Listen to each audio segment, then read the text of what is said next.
तर अशा प्रकारच्या लसावी मसावीमधलं उदाहरण आहे, दोन संख्यांचे गुणाकार 27 व लसावी 180 असल्यास मसावी काढा. इथं दोन संख्याचा गुणाकार दिला आहे, मग लसावी दिला आहे, तर आपल्याला का काढायचं आहे? मसावी काढायचं आहे. तर अशा प्रकारच्या उदाहरणामध्ये आपण हा सूत्र वापरतो, दोन संख्यांचा गुणाकार बरोबर लसावी गुणिला मसावी. दोन संख्यांच्या जर ह्या सूत्रामध्ये दोन संख्यांचा गुणाकार दिला आहे, लसावी 180 दिला आहे, आपल्याला मसावी काढायची म्हणजे ही संख्या काढायची आहे. तर जर ह्या सूत्रामध्ये आपण मांडणी केलं तर दोन संख्यांचा गुणाकार किती आहे? 2700 बरोबर लसावी किती आहे? 180 गुणिला मसावी. तर आपल्याला मसावी काढायचं आहे म्हणून 180 इकडे येतील, म्हणजे 2700 भागिला 180 बरोबर मसावी. तर किती? 0 0 कटला, मग कितीचे भाग जाते? 9च्या भाग, 9 दूने 18, 9 त्रिक 27, म्हणजे 30 उरले, 2 उरले, मग हे 15, म्हणजे मसावी किती काय? मसावी किती काय? 15. अशा प्रकारचे ह्या उदाहरण अगदी सोप्या पद्धतीने आपण सोडवू शकतो.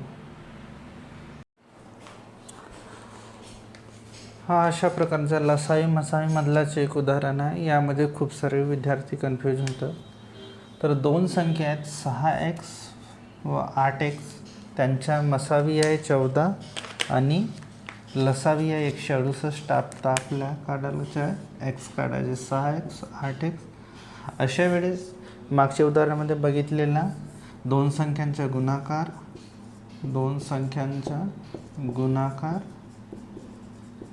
बरोबर लसावी गुणिला मसावी हा सूत्र लागतो.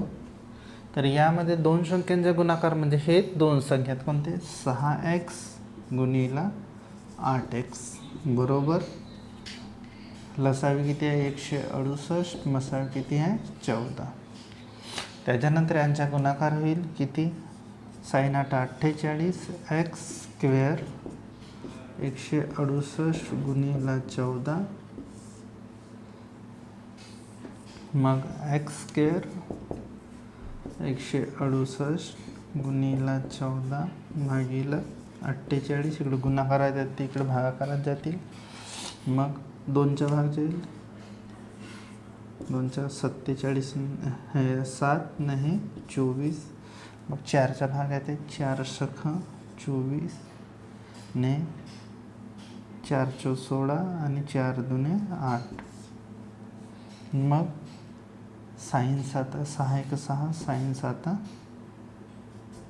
42, म्हणजे x स्क्वेअर बरोबर किती उरले? हे 7 आणि हे 7, म्हणजे 7 गुणिला 7 इकडे लिहू आपण, म्हणजे x स्क्वेअर बरोबर 49. म्हणजे x स्क्वेअर आपल्याला का काढायचं आहे? x काढायचं आहे, म्हणजे हा 49 कोणत्या संख्येच्या वर्ग? 7. तर x संख्या कोणती आहे? 7 ही x बरोबर 7 ही संख्या आहे. लसावी मसावीमध्ये या प्रकारचे उदाहरण येतात. लसावी 510 व मसावी 34 असेल लहान संख्या काढा. यामध्ये कोणत्या अशा प्रकारचे प्रश्न असल्यावर यामध्ये ह्या सूत्रांचा वापर होतो. लसावी भागिला मसावी असामायिक अवयवाचा गुणाकार काढावा लागतो. त्याच्यानंतर मोठी संख्या काढायची असल्यास मोठा असामायिक अवयव गुणिला मसावी, लहान संख्या काढायची असल्यास लहान असामायिक अवयव गुणिला मसावी. तर आपल्याला कोणती संख्या काढायची आहे? लहान संख्या काढायची आहे. तर आपण असामायिक अवयवांचे गुणाकार काढू. लसावी भागिला मसावी म्हणजे लसावी किती काय? 510 आणि मसावी किती काय? 34. तर कितीचा भाग जाऊ शकतो दोन्ही संख्या? 17चा भाग, 17 दुने 34, 17 त्रिक 51, म्हणजे अजून 2चा भाग 2 15, म्हणजे इथं असामायिक अवयवाच्या इथं 15 संख्या आला, म्हणजे हा असामायिक. पण अशा दोन संख्या पाहायच्या की ते मूळ संख्या पाहिजे. असे दोन लहान संख्या पाहायच्या की ह्या दोन संख्यांना भाग केलं पाहिजे. कोणत्या संख्यांना? 3 गुणिला 5. तर हे झाले असामायिक अवयवांचा गुणाकार. असामायिक अवयव मिळाले. आता आपल्याला लहान संख्या काढायची आहे. लहान संख्या, तर लहान संख्याचं सूत्र काय? लहान असामायिक अव्यय गुणिला मसावी. लहान असामायिक अव्यय कोणता आहे? 3 आहे. मसावी किती काय? 34 आहे. किती? 3 चौक 12, 3 3 9 9 10, 102 आहे. मोठी संख्या काढायचे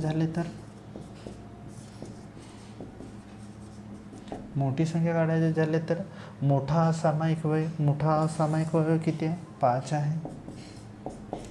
आणि मसावी किती काय? 34. 5 24, हात चालला 2, 5 3 15 9 17.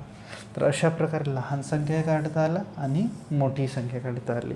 फक्त तुम्हाला लसावी भागीला मसावी करून त्याचे जे संख्या येते त्याचे असामायिक अव्यय काढायचं आणि मग त्याचं ॲन्सर काढायचं. अशा प्रकारे इझी प्रकारे काही सेकंदामध्ये आपण ॲन्सर काढू शकतो.